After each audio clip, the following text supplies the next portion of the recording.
Dahil po sa ah, pangyayari na naubos yung ating series doon sa kay Titus, ay pumasok muna tayo. Naalala nyo yung lesson natin doon sa I am the Good Shepherd. So, balikan natin yung symbols of Christ. Symbol ng ating Savior, kung ano ba siya. Siguro po ay isa-isahin ko muna ito bago natin to pag-aralan.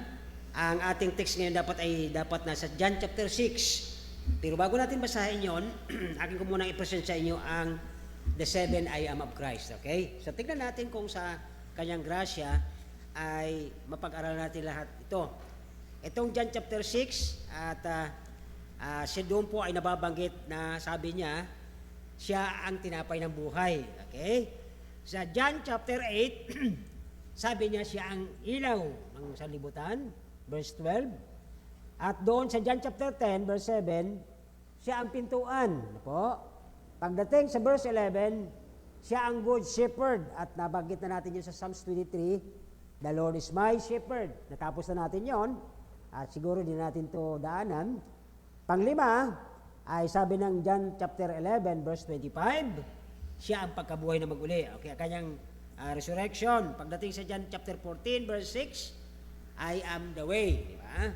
And last, John chapter 15, siya ang tunay na, John chapter 15, nagkakaroon ako ng pagsasalita dahil lang siguro sa,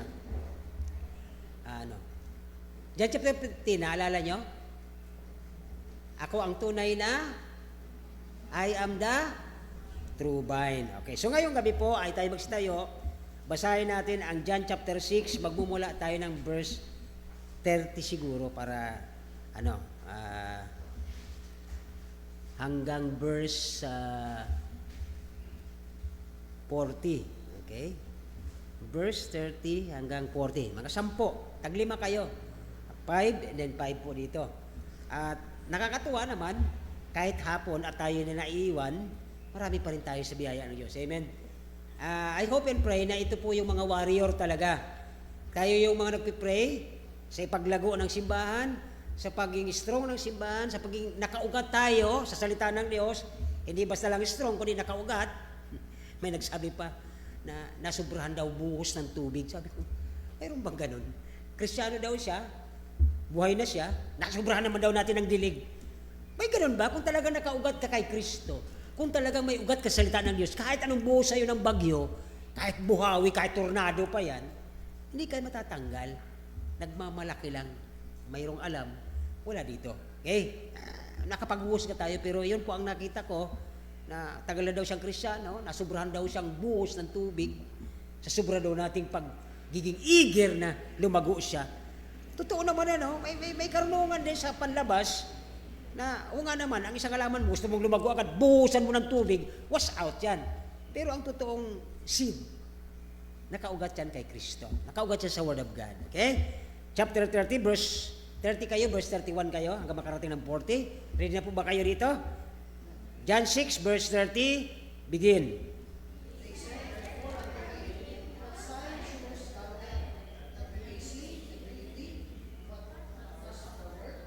Diba? Nakita.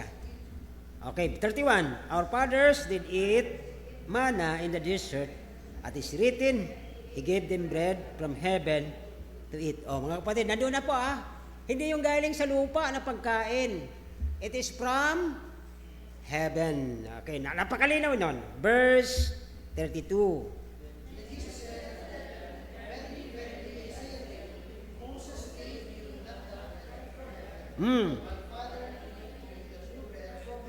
O yan, lilinaw ulit, di ba?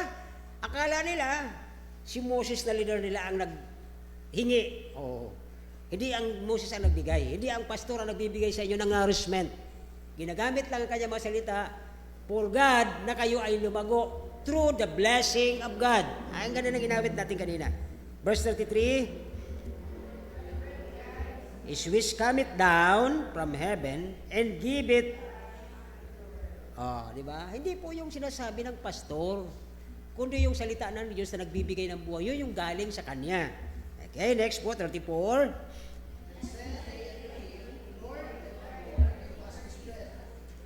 35, and Jesus said unto them, I am the bread of life. He that cometh to me shall never hunger, and he that believe on me shall never thirst. Saan nila nakuha itong binuhusan niyo ako? Na-wash out ako. Saan ang galing yon? Baka bigay ni Satanas yun eh. Hindi ko alam. Next, verse 36. That ye also have seen me and believe not. Di ba? 37. All Father giveth me shall come to me. And him that cometh to me, I will know as cast out. Nagmamalaki pa eh, di ba? Nagmamarunong pa. Hindi naman ang Panginoon bigay sa kanya eh. 38. For I came down from heaven, not to mine own will, that sent me. Okay? 39. That all which he hath given me, I should lose nothing, but should raise up again. Ito panlinaw. Diba? Oo nga. Diba, sabihin, dinaanan tayo ng napakalakas na bagyo at tornado. Na-wash out ka. Ano po ang sabi sa binasa? But should raise it up. Hindi po ang simbahan ang mag-raise up sa inyo pag kayo'y nadapa. Ang Diyos. Okay?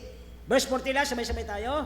And this is the will of him that sent me, that everyone which seeth the Son, believe on him, may have everlasting life, and I will raise him up the last day. Sabi ni Jesus, I am the bread of life. Hindi galing sa lupa, hindi bunga ng lupa ito. Ito ay galing ng langit. Let us pray. Dagilan niyo salamat po.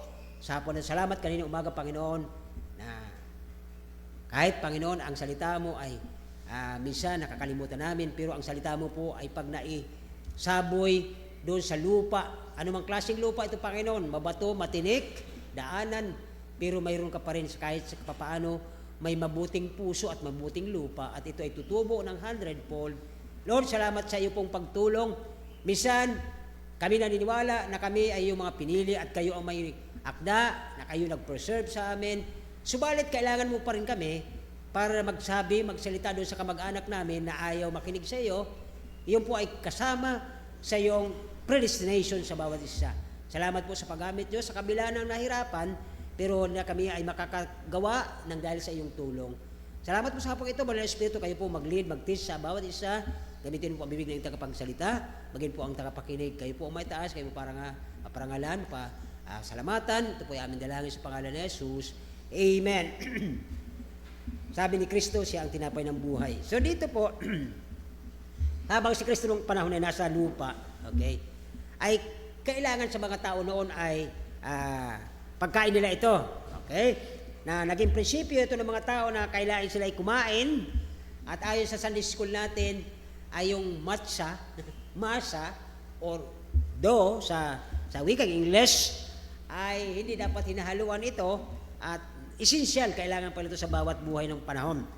At naalala ko isang araw na ang Panginoon ay nagpakain ng 5,000. Okay? At ginamit niya doon ay tinapay. Okay? Magtataka naman kayo, saan ang galing yung tinapay na yan pinakain? Diba? Bao ng isang bata. Tapos ilang piraso yon? Therefore, kung mapansin niyo po sa miracle, hindi po yun galing sa lupa na tinapay. Ginamit ng Diyos na instrument yung tinapay na yon para ipakita ang kanyang pagiging tinapay ng buhay. Una, nangaral siya, nabusog sila, at literal, nagbigay pa siya po ng galing sa kanya mismo. Kasi pinag-pray niya ito at dumami, at umabot ng 5,000 mahigit. Kaya dito po ay isa sa pattern na binigay niya sa Mark, Luke, John, na hanggang 3 writer lang, yung kanyang sulat sa Our Father, di ba? Who art in heaven. Sabi niya doon, give us this day our daily bread. Sa New Testament. Hindi pa ito alam ng Old Testament kasi ay hindi pa ito sinulat o pinasulat ng Panginoon. Sa Old Testament, maghihintay lang sila. Okay? At ang gagawin lang na ipupulot.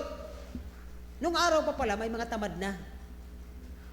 At ang nagturo doon sa kanilang mga anak ay ang kanilang mga magulang, na sinabi doon sa isang account na nagkuha sila ng lalagyan dahil ito po ay tuwing umaga naman talaga pinadadala ng Panginoon mula sa langit. Ito po ay ang tawag sa lupa nung panahon nila ay corn, at ito ay corn from heaven. Kasi ito po ay parang maputing yeso, ano po. At dito, pupulot na lang sila. Ang iba, imbis na pumulot, dahil tinamad, para bukas di natatayo, dahil ibig sabihin matutulog na matagal, at paisi-isi, nag-ipon, at ito po ay inuod. Pinakita doon yung sa future, sa panahon natin, na kapag ka naging kang mapag-advance, okay, hindi mapapagandang tinitipon natin ng advance. Isa sa, sinabi niya sa Matthew, na kapag ka tayo ay nag-iipon, mag-ipon daw tayo ng kayamanan saan? Diba? Pasabat na punta sa kayamanan. Sabi doon, nag-iipon kasi ang issue, diba? Anong pinagkakaiba nag-iipon ka ng kayamanan sa bangko? Para ano? Para may preserve ka bukas. The same with the mana, na ito'y nahuhulog tuwing umaga, sabi, ba't ka magpipresent para bukas? Para hindi ka na, parang sitting pretty ka, na para bang umaasa ka sa talino mo at lakas mo, hindi sa talino ng Diyos. So, yun po ang parang issue doon. So, ngayon, nabanggit niya yata sa 3:19 ng Genesis, ano po, ang unang mention ng mana o ng tinapay mula sa langit. At dito po ay, hindi lahat ng slice na tinapay o minasa, ano po, ay mayroong standard o na pari-parihas. Kadalasan talaga sa pagkain ngayon, may halo yun ng yeast. At ang sabi ng Bible, kapag ka ang masa na ito, na ipinakita at itinuro sa mga Israel ay dapat walang halong libadura, ay ngayon talaga usong-uso na.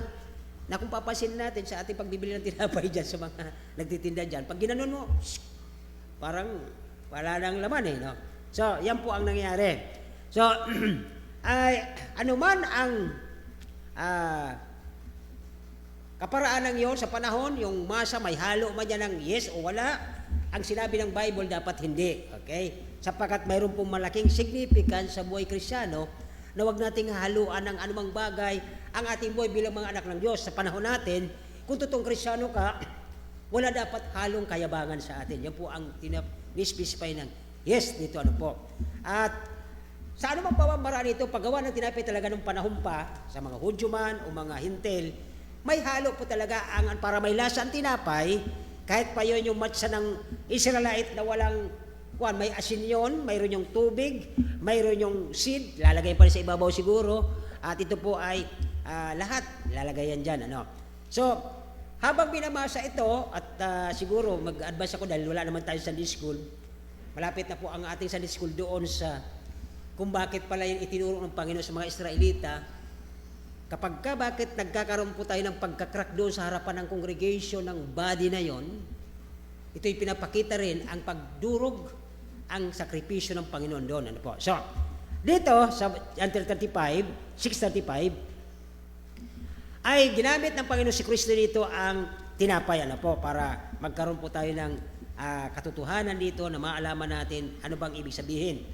From verse 1 to 14 hanggang doon ay nakita natin yung miracle. Paano ba nagkaroon ng ganitong tinapay na bigla lang ito mahuhulog sa lupa? Ano ba ang significance? Ano ba ang meaning nito? Ano po? At nabanggit ko kanina, yung ang Panginoon ay napakain ng 5,000 ay kinukumpara ito ng Panginoon doon sa tinapay na literal nang inabot ito sa kanya ay nag-pray siya at bigla itong dumami. May sobra pang 12 basket, di ba? So, sa Isaiah 28, verse 28, doon unang nakita na ang pagkadurog o ang pagkawasak, ano po, ng isang grain o isang buto o butil, ay magbibigay ito sa kanya na kapag isang nadurog, kahit sa Matthew may binanggit ito, ano po, na kapag ito ay dinurog ang isang butil ng mais, halimbawa nung panahon may gilingan, sa amin nung panahon bayo, binabayo namin yan, ano po, sa kapanahonan ng 60s pataas, bayo. Nakukwento ko nga sa mga anak ko, ang panahon noon wala pang uso ang sound system. Ang sound system noon ay bayo. Yun ang bass noon. At tapos ang kanilang yung violin at gitara. Kaya napakahalaga po ng mga ganyan sa mga kultura, ano po. Dito naman ay ang isang grain habang hindi ito nadudurog, hindi ito magbibigay ng pinakamasarap na lasa. Hanggat hindi ito dinudurog ang isang butil ng tawag nito ng palay o ng butil ng bigas. Ano po? Tingnan natin, 28:28, sabi doon. Isaiah 28:28, pakilabas. Okay, sabi dito, okay, ang trigo ay dinudurog upang gawing tinapay sapagkat ito'y hindi laging dinidiin kapag ito'y kanyang pinamumulungan ng kanyang karwahe, pinagugulungan ng kanyang karwahe at sa kanyang mga kabayo. Hindi niya ito nadudurog.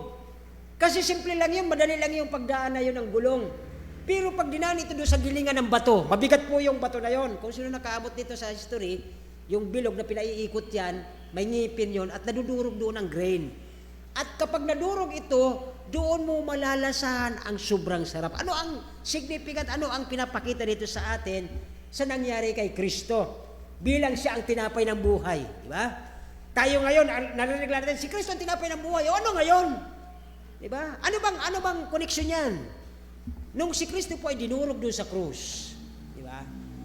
Yung hirap na dinanan niya doon, na kung hindi siya nadurog doon, hindi natin malalasahan ang tunay na pagmamahal ng isang nagsakripisyo para sa atin. Okay? Isa pa po doon sa Isaiah 53 verse 5, ay may binabanggit pa doon tungkol din sa pagdurog, ano po, paggiling. Isaiah 53 verse 5, sabi diyan, ngunit siya'y nasugatan dahil sa ating mga pagsuway. Isipin mo yung isang butil lang. Sino siya'y mahilig sa malagkit, di ba? Yung malagkit, pag iyan ay nagiging pulbos, lalong ang sarap niyan eh. Di ba? Pero pag yung malagkit lang, masarap na rin, di ba? Pero pag iyan ay lalong pang ginawang pulbos, ito ay ginawa mong arena. Ano po? Ang sarap niyan. Kung ano-anong flavor ba pwede mong ilagay, pwede mong gawing puto, o pwede mong kung anong gagawin natin. Ano po? So dito, ay, si Kristo po ay ganun, bilang siya po ay tinapay ng buhay natin. Sabi niya dito sa ating binasa, habang siya dinudurog doon sa krus ng Kalbaryo, sabi niya dito, okay, yung ating mga kasamaan ang nagdurog doon. Yung ating mga kawalang hiyaan ang nagbigay ng pagpapahirap sa Kristong itong ating Panginoon. Ipinataw sa Kanya ang parusa para sa ating kapayapaan. Kaya, minsan na pag-iisip ko, totoo ba talaga yung mga kapatid natin ay, totoo ba talaga tinagap ang Kristo? Tingnan nyo, pagka makaisip, Pastor, hindi muna kami, ganun ba talaga sila? Pero kung aaralin natin ito mga kapatid, ang word na ito, minsan naluluwa ka, Lord, hindi pala ako talaga karapat-dapat eh. Pero bakit doon sa ginawa mo, bigla ako nagkaroon ng kapayapaan, na kahit kami naglalakad, kahit kami namimigay ng tracts, kahit kami nagkukwento sa tao, wala kaming takot sapat, alam namin, kasama ka namin. Ito po ang sinasabi niya dyan eh. May kapayapaan at sa pamagitan ng kanyang latay. Yung mga hagupit na yun ng mga Romanong bantay niya, na pag tumama yung dulo ng lubid, may ano yun eh, may bingwit. Pag tama niyang pag hinila yun, ay wakwak yung kanyang laman. Biruin nyo yun. Para lang tayo ay maabot doon sa kaligtasan ng dadaan ng impyerno. Yung kanina yung tinuro ko sa mga batang ito na sana isang araw magkaroon ng sundan ang nangyari kay Manny. Nagsimula kami sa ganun eh. Ngayon nandoon siya.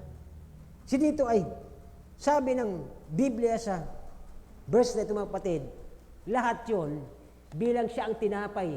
Siya yung dinurog doon, siya yung giniling ng bato, at siya yung nagdurusa na yung lumalabas doon sa kalanglaman na pagkadurog, lumalangit-ngit, at lahat ng imagine mo yung sakit na dadadaanan niya, doon nagbigay tayo ng sarap, na habang pinapartake natin, na si Kristo ang ating Panginoon, ang sarap ng buhay natin. Po? Pangalawa po, hindi lamang na-bruised o nadurog siya, si Kristo ay parang ibinibake. Ang ibig sabihin ay niluluto, ano? Lahat ginawa sa Kanya. Leviticus chapter 2 verse 4. At may counter po yan kung gusto nyo tingnan, Acts 2:27. Leviticus muna, chapter 2 verse 4. Leviticus 2 verse 4. Okay? Kapag ikaw ay magdadala lang butil sa handog na niluto sa horno, okay, sa apoy, di ba? Nadali mo sa oven kasi ngayon may portable oven, nung araw malaki yan. dadalhin doon sa oven, dapat na ito ay tinapay na walang pampalsa mula sa piling arena na hinaluan ng langis. Sino ba ang piling kabayaran para sa kasalanan at kasalanan ko? Ang pili ng Diyos Ama ay walang iba ang Panginoong Kristo dito, mga kapatid. Okay? At ito po ay walang halo na kung ano sa buhay ni Kristo at nandoon ang kanyang kabanalan. Ang counter na text dito sa Acts 2:27, tingnan po natin ang Acts 2:27, na sabi doon, okay? Sapagkat hindi mo hayaan ang kaluluwa ko sa Hades na ipinahintulot man ang iyong banal ay makikita sa kabulukan. Ito yung change o yung kapalitan sa atin. Verse 31. 2:31 ng Acts. Verse 31. Yamang nakita niya ito bago pa mangyari. Nagsalita si David tungkol sa muling pagkabuhay ni Kristo. Sa Old Testament pa lang, alam na ni David. Grabe, ano? Ibig sabihin, lahat ng plano ng Diyos, lahat ng mga Israelitang itong nakwentuhan ng kanilang mga magulang, ayon sa Sunday school natin kung ating susubaybayan, bawat kain, nagre-recite, bawat inom, inaalaala, kinikwento. Sana mga ito po ang matandaan natin. Since na kayo na po yung mga talagang, ito na yung talagang ating mga kapatid sa hapon, bawat oras na nandoon ang pamilya mo sa tahanan, ikwento mo. Ano ba ang natutunan mo kanina? Pag-uwi mo sa gabi. Okay? So yun po isa sa paraan, siguro sabi doon, na hindi siya pinabayaan, ni ang kanyang mga katawan ay makikita sa kabulukan sapagkat ipinakita doon ang Kristong itong ating tinapay na siyang naging hain, naging pagkain natin, ay siyang milagro na ito yung nagiging source ng lahat natin. Ito yung mula sa langit na kung hindi sa gawa ng Diyos, mamamatay talaga tayo. Wala naman tayong magagawa. Naalala niyo po nung nasa wilderness sila. Ang karamihan na interpretasyon sa panahon natin, may mga Kristiyanong nag-aakala na dahil sila ay mayaman na, maayos ang buhay, nasa peak ng kanilang buhay, nasa tuktok ng pag-akyat ng bundok, ang akala nila, tama pa rin sila. Ang di nila nakakalimutan nila, minsan, pag wala na ang Panginoon, yes, pwede kang pagpalain. Pero hanggang saan ang pagpapalang yon? Baka di mo napapansin, iyan ay bigla mawawala. At doon ko lagi nababanggit po yung, minsan gumagawa ang isang Kristiyano, flesh sa flesh na lamang. Hindi na po spiritual eh. Siyempre sanay ka magsimba pag Sunday, di ba? Pero di mo alam na ikaw ay backslidden heart, sige ka pa rin naman. Ano nagsisimba? Nagkamakanta, kumakanta niya to the work, at nagpe-praise and worship ka, Panginoon. Parang ano, okay? Kaya lang mga kapatid, baka mamaya ang puso ay malayo na. Dito po ang sabi ng miracle na nangyari dito kay Christ bilang siya po, ayon sa verse 32 and 23 kung ating titingnan chapter 6. Balikan lang po natin. Verse 32 to 33, okay, sabi dito, Then Jesus said unto them, Verily, verily, I say unto you, Moses gave you not the bread from heaven, but my Father giveth you the true bread from heaven.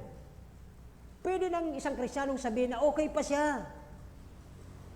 Pero ang puso natin pwedeng mawala sa circulation, sa connection, sa fellowship ng Panginoon, like the prodigal.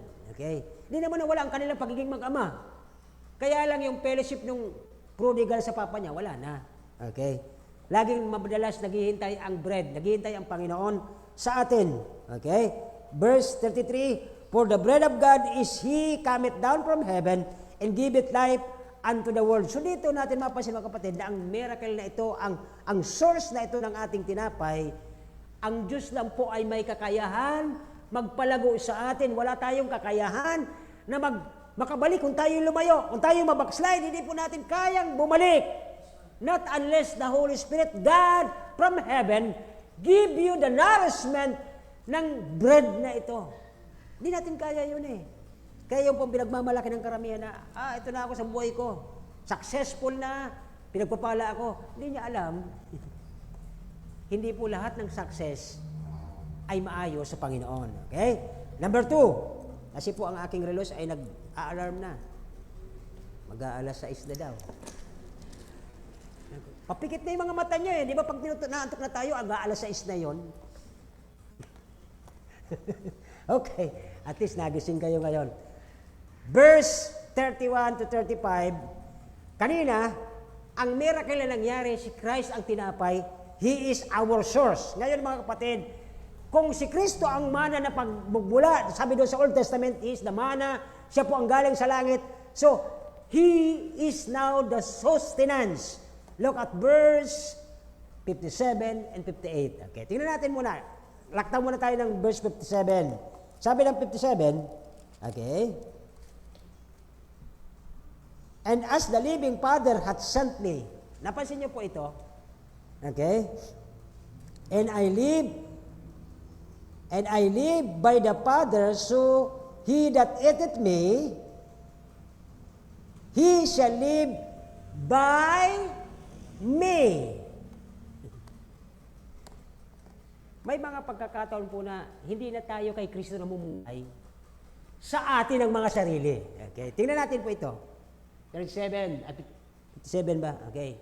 57. Kung paano ang buhay ng Ama ay nagsugo sa akin at ako'y nabubuhay dahil sa Ama, gayon din ang kumakain sa akin ay mabubuhay dahil sa akin. Okay? Napakalalim po ito pagka ating pang-uukat-katin ito. Sapagkat yung nakikita sa iyo ang tinapay ng buhay, ipinamumuhay mo ang Kristong ito, na yung mga tao nanonood pa lang sa iyo, nabubusog na sila. Grabe naman ang ano nito. Yan po ang katotohanan kasi spiritually, yung spiritual na life o spiritual aura na nakikita sa iyo, na binabasa ka ng kapwa mo, minsan siya nag-grow siya dahil sa nakikitang ginagamit ng Diyos ang buhay mo para sa Kanya, dahil minsan hindi ka makapagsalita, katulad ni Moses, di ba? Sabi niya, utal po ako, Panginoon, sabi ng Panginoon. Ako niluloko mo.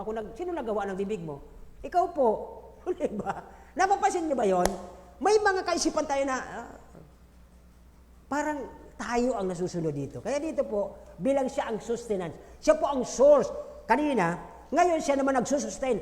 Kung wala ang sustenance, kung wala ang puno, sabi ng John chapter 15, sino kang sanga na mabubuhay sa sarili mo? Nakukuha po ba natin? Kung wala ang puno na siya nagsusustain sa sanga, kung wala itong Christ na ito, na siya nagbibigay sa iyo ng sustenance, saan tayo magmamalaki? Magkakabunga ba tayo? Magkakadahon ba tayo? Siguro ni bukol lang dahon, wala. Kung wala ang Panginoon sa atin. So yun po ang pinapakita ditong He is the sustaining grace. Yun yung grasya natin. Na kung hindi ang habag at awa ni Kristo, na siyang pinadala ng Ama sa atin bilang ating pagkain, na siyang nagiging source, nagiging sustenance sa ating buhay, pag nagsarili na tayo mga kapatid, ang wilderness sa buhay natin, bitak-bitak ang ating puso, dry na dry, walang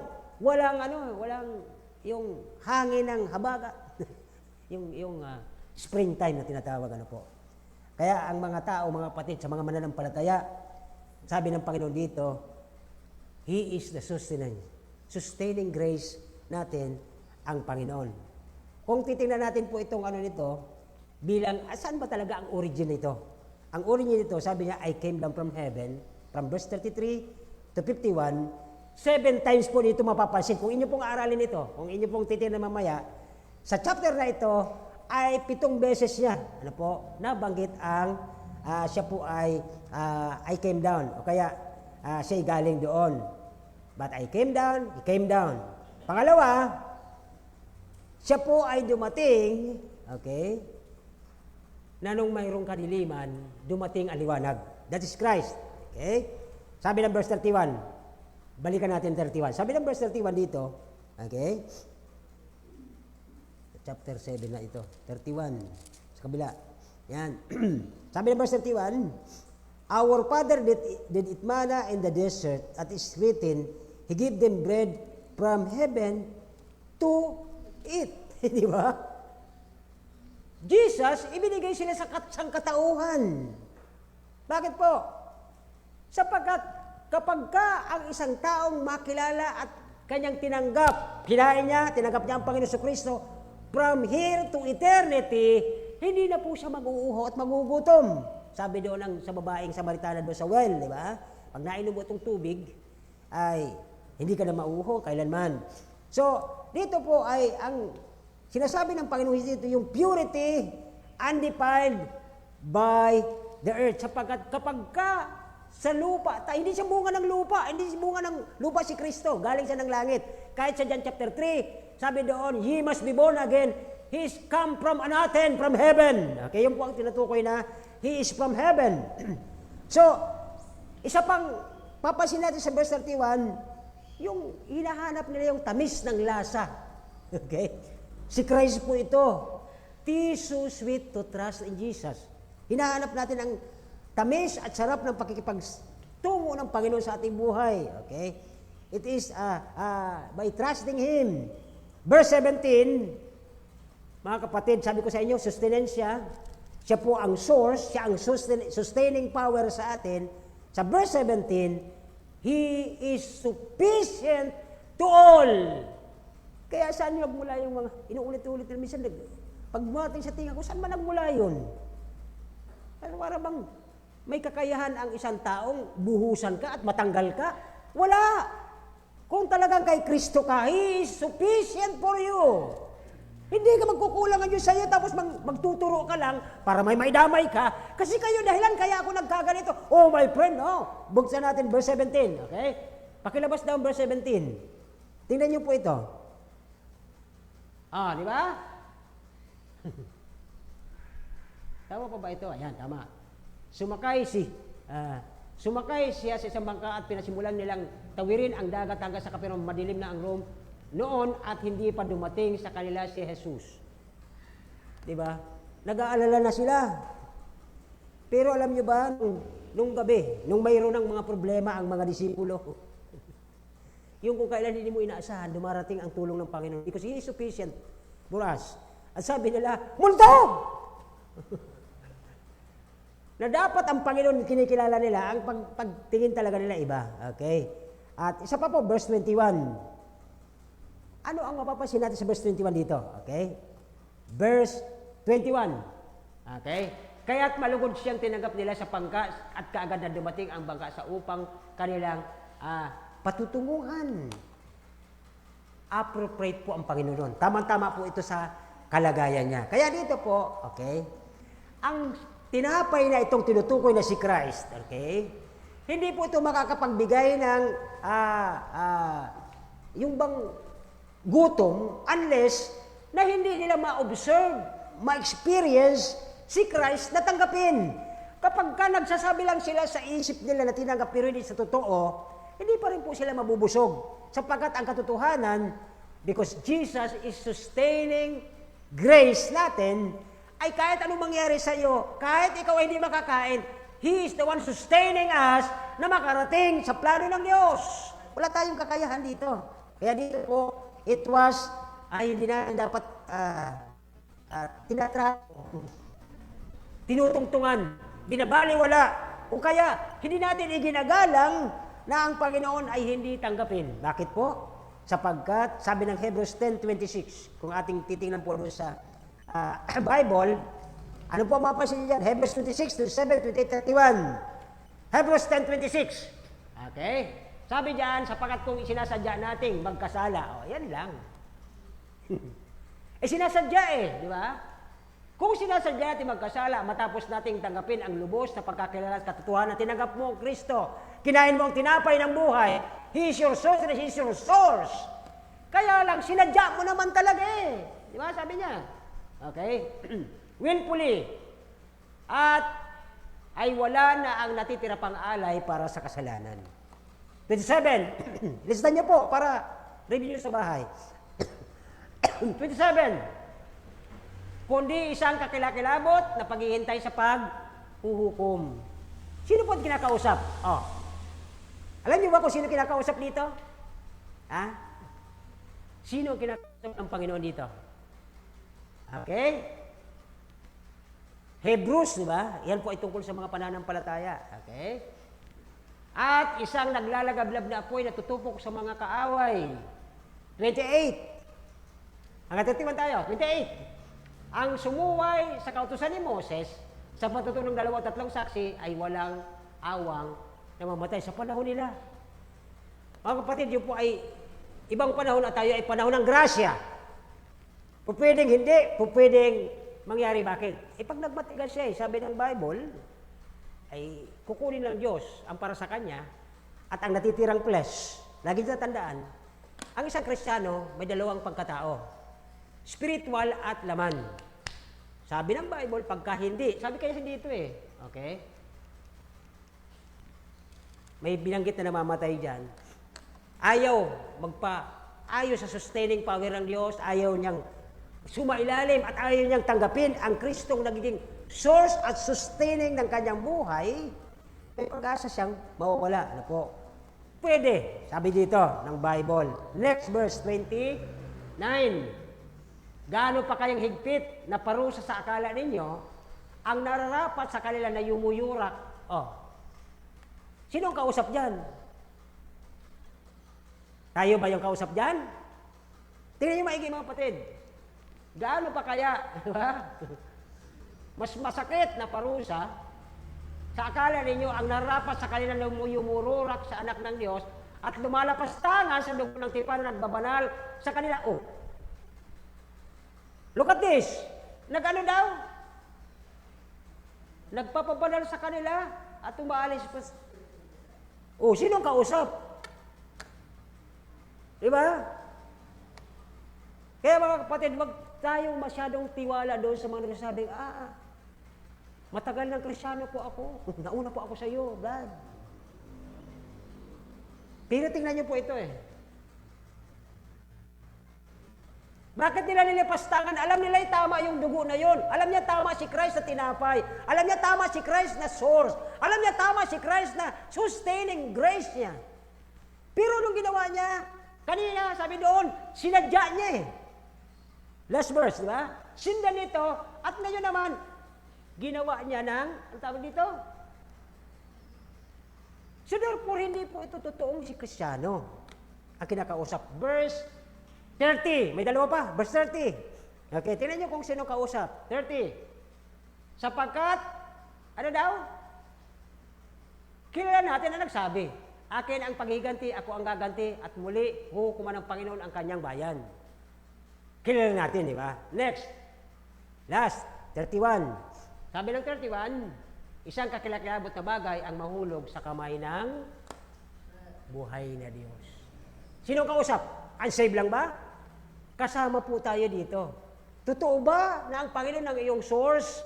Totoo ba na si Kristo ang iyong sustaining grace? Last but not the least, mga kapatid. Meron pa tayong 30 minutes. Tutulugan yun Last. Okay?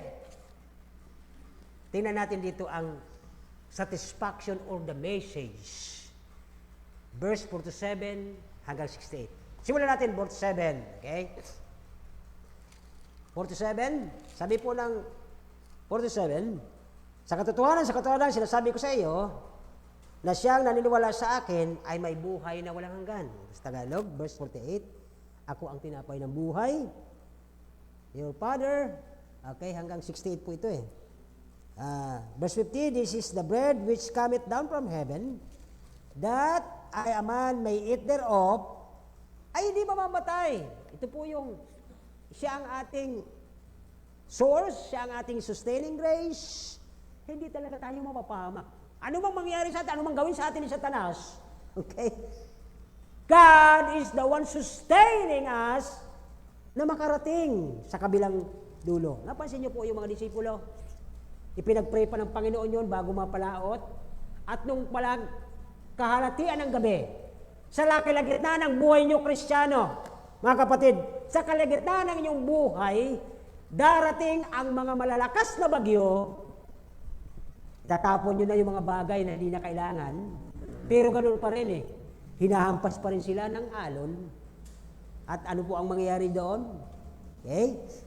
Darating ang Panginoon sa tamang panahon. Hindi siya nalilate, hindi siya nagkukulang, at hindi siya nagpapabaya. 51. Sabi niya, ako ang buhay na tinapay na lumubog mula sa langit. from heaven, if anyone eat of this bread, mabubuhay siya ng mahabang panahon. At ang tinapay ay I will give is my flesh, which I will give for the life of the world. Hindi po ito sa buong tao, hindi ito buong mundo. Ang world dito is the world of elect. Kasi pag tatanungin nyo, bakit pastor, ganyan paniwala mo? Para saan ang impyerno? Kung lahat ng tao maliligtas, kung lahat sila lalapit sa Diyos, para saan ang impyerno? This is the world of elect. Ito yung mga pinili ng Diyos na mga taong maniniwala sa Kanya. 52, the Jews therefore strove among themselves, saying, how can this man give his flesh to eat? Ano ba kami cannibal? Sabi ng mga Hudyo. Then Jesus said unto him, verily, verily, I say unto you, except na kainin ninyo ang aking laman, as a son of man, and drink his blood, ye shall have no life in you. Ito po yung tinutukoy ng kaligtasan sa pagtanggap. Kaya mayroon tayong Lord's Supper. Okay? Na nung tayo timanggap kay Kristo, nagdusa sa yung inaalaala natin sa Lord's Supper, inaalala natin yung kanyang pagdurusa doon na para siyang tinapay na inihain at ating kinain na tayo nabubuhay na walang hanggan at ang kanyang dugo ay ating ininom na ito ang nagbigay sa atin ng nalinis ang ating mga kasalanan. Verse 54, na siyang kumakain ng aking laman at duminom ng aking dugo ay may eternal na buhay at bubuhayin ko siya sa huling panahon. Okay? Hanggang verse 68 na po ito. Napakahaba na yan. Okay? And 7, as the living Father hath sent me, I live by the Father, so he that eateth me, even he shall live by me. Ito na yung maganda. Christ in you. Pero pagdating doon sa kapwa natin, aba, kung makaaway ka, parang hindi mo kapatid. Dumating yung kadugo mo, ay parang lalong hindi kita kapatid. Sinusumpa kita. Ito ba yung sinasabi ng verse 7? Okay. Kung paano ang buhay ng Ama ay nagsuko sa akin at ako'y nabubuhay dahil sa Ama. Oh, nabubuhay si Kristo dahil sa Diyos. Banal, mabuti. Wala kang makikita ng anumang bayad sa Kanya. Pero pagdating sa atin, gayon, ang kumain, kayong mga tumanggap kay Kristo, ang sabi ng Bible, ay mabubuhay dahil kay Kristo. Yung Kanyang salita, yung Kanyang pag-iisip, yung Kanyang mga plano sa buhay, dapat na kay Kristo. Hindi kung ano-anong plano natin ang gusto natin. Yan po ang sinasabi ng verse. And then 58. Okay, sabi ng 58, this is the bread which came down from heaven, not as your fathers did eat manna, and are dead. He that eateth in this bread shall live forever. Hindi po ordinary ang tinuturo na siya ang tinapay ng buhay. Ang sinasabi dito, kung tinanggap mo na siya, ang sabi dito, tinanggap, you are absorbed. Ininom mo, kinain mo, ang sabi ng Biblia, okay, mamumuhay ka ng hanggang bukas lang. Yun po ba ang tama?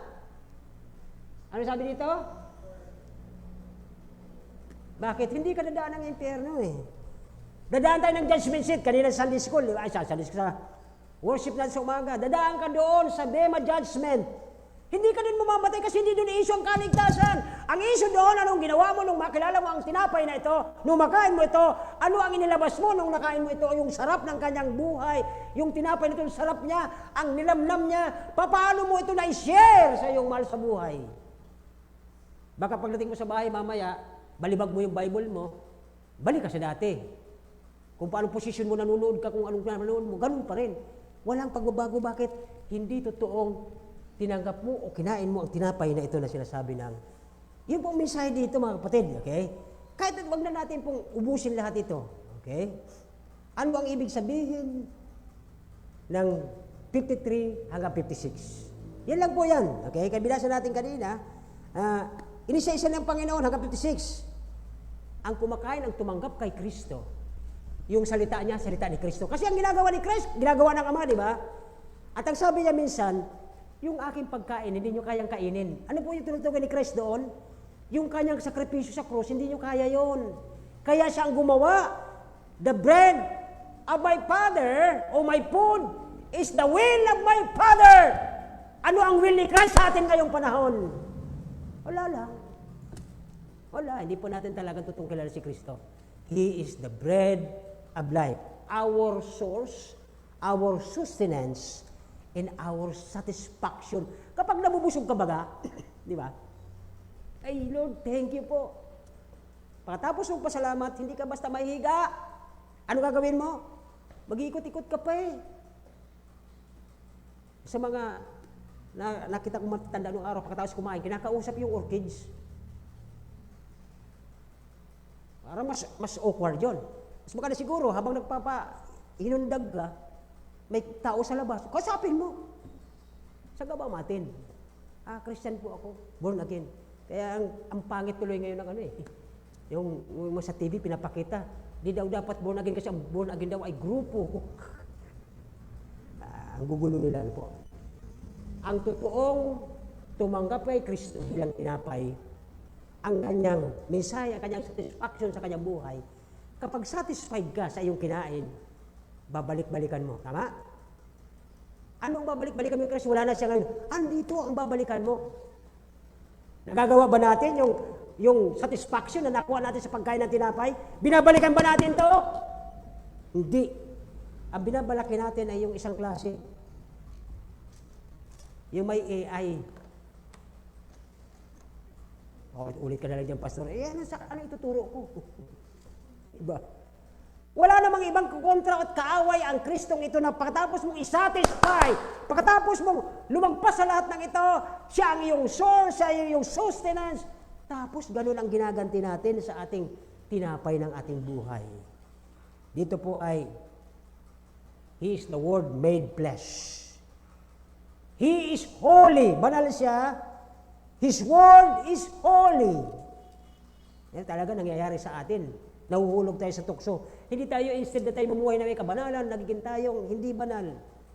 Tapos minsan mga kapatid, alam nito, ito masakit. Nakikita natin yung ating mga mahal sa buhay na hinihila noon. Parang kibit-balikat ka lang.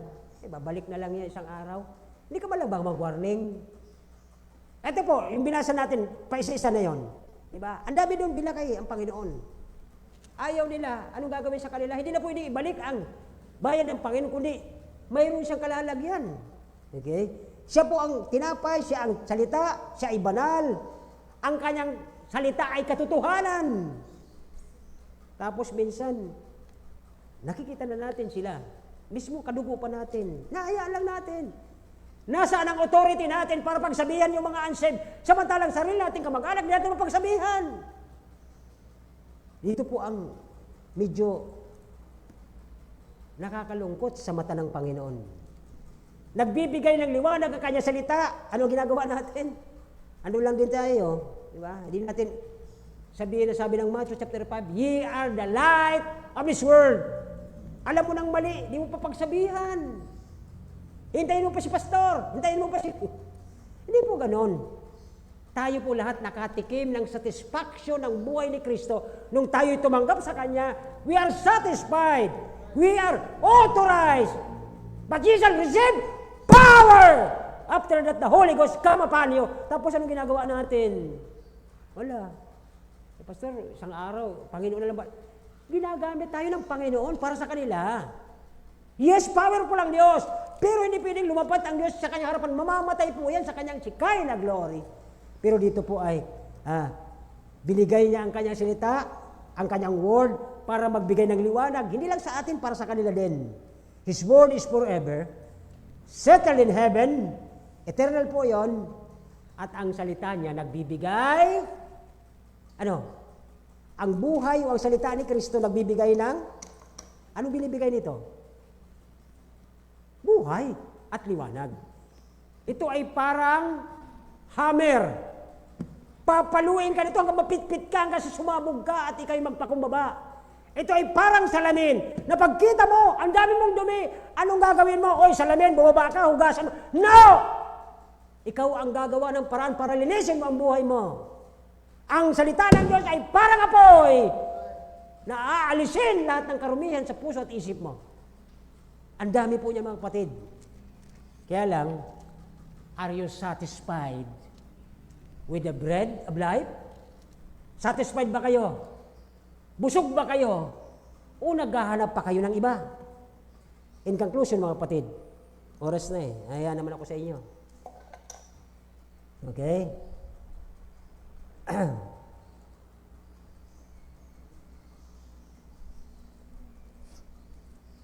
isang pagkakataon na may isang tao na hindi niya alam ano bang ibig sabihin ng tinapay ng buhay. Nung ipiniwalag sa kanya, ay ganun po pala ibig sabihin noon. Magpakumbaba, tanggapin si Kristo sapagkat si Kristo ang tinapay ng buhay. Pag ito'y ating na-absorb sa buhay natin, magiging tayong, number one, sabi ko sa inyo, siya ang ating source. Kasi kung anong mayroon kayo, are you listening?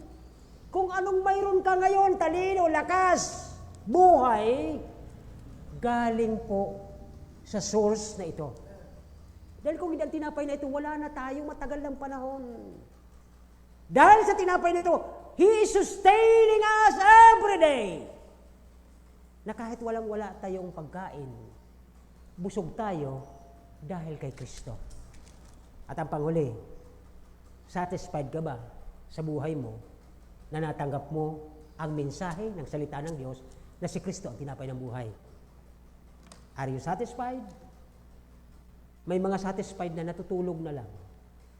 Pero ang satisfied, nag-iikot-ikot pa yan. Sarap ng ninanamnam niya at meditate niya pa. Lagi ko naman po nakikwento sa inyo, yung meditation na tinatawag ay nasa ilalim ng puno ang isang baka o isang kalabaw na yung nakain niyang napakasarap na dahon o grass ay habang nagpapahinga siya, nagme-meditate siya, ilalabas niya ito at ninanamnam niya ang ginawa ni Kristo sa kanyang buhay. Kung si Kristo ang source ng buhay natin, naniniwala kayo at naniniwala ako dyan, siya ba ang nagsusustain ng lahat sa atin?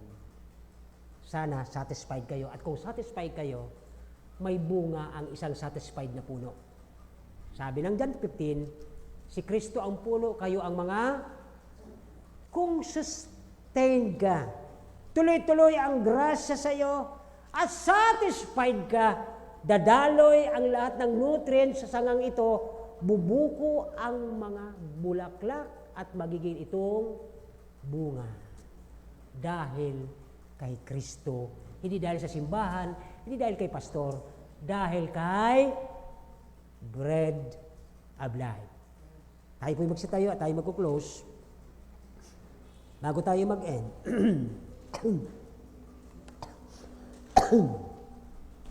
sana sa pagkarinig nyo na si Kristo ang tinapay ng buhay, nabusog kayo.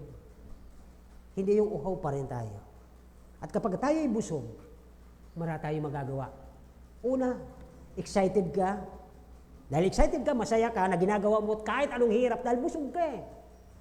Wala kang dapat alalahanin dahil busog ako, gagawin ko to, masaya ako. Kasi satisfied ka eh. Dahilan kung bakit hindi tayo nakapagtatrabaho ng masaya sa Panginoon, hindi tayo satisfied kay Kristo at sa Kanyang salita. This is a Christo-centric Bible. Tinuturo ng Old Testament si Kristo at tinuturo ng New Testament si Kristong umakyat sa langit. Kung kayo ay hindi pa po satisfied at hindi pa kayo busog na busog kay Kristo, sana ngayon po ninyo maintindihan, He is the bread of life. He is our source, our sustenance, sustaining, and He is our satisfaction. Nagalang Diyos, salamat po sa hapong ito, Panginoon. Salamat po sa tatlong bagay na nakita namin sa book of John chapter 6. Lord, pag-abisan ang mga anak namin, di alam bakit sila naging Kristiyano, bakit tinanggap nila si Kristo. Ito pala ang dahilan, Panginoon, na si Kristo ang tinapay ng buhay. Ang sino mang kumain sa Kanya, magkakaroon ng buhay na walang hanggan. At dahil si Kristo ang source, lahat ng kailangan niya sa Kanyang pagiging faithful na Diyos at lagyan din namin, Panginoon, ang katapatan sa kabila na hindi kami matapat, ay lahat ng kailangan namin na susustain po ninyo.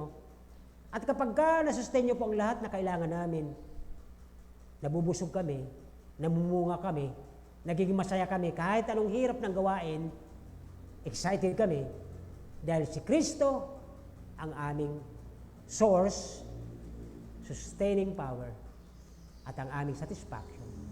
Salamat po, Panginoon, na nagdusa ka, dinurog ka, giniling ka para malasahan namin ang sarap sa pagiging tinapay mo sa aming buhay. Maipakita namin ito sa aming kapwa, kung gaano ka kasarap sa buhay namin. Excited, nakangiti, excited ng langit, excited sa trabaho, Masaya sa anumang hirap na ito dahil ikaw ang nagbibigay ng source, ng sustenance, at ng aming satisfaction. Salamat, Panginoon, sa pangalan ni Jesus. Amen. Amen.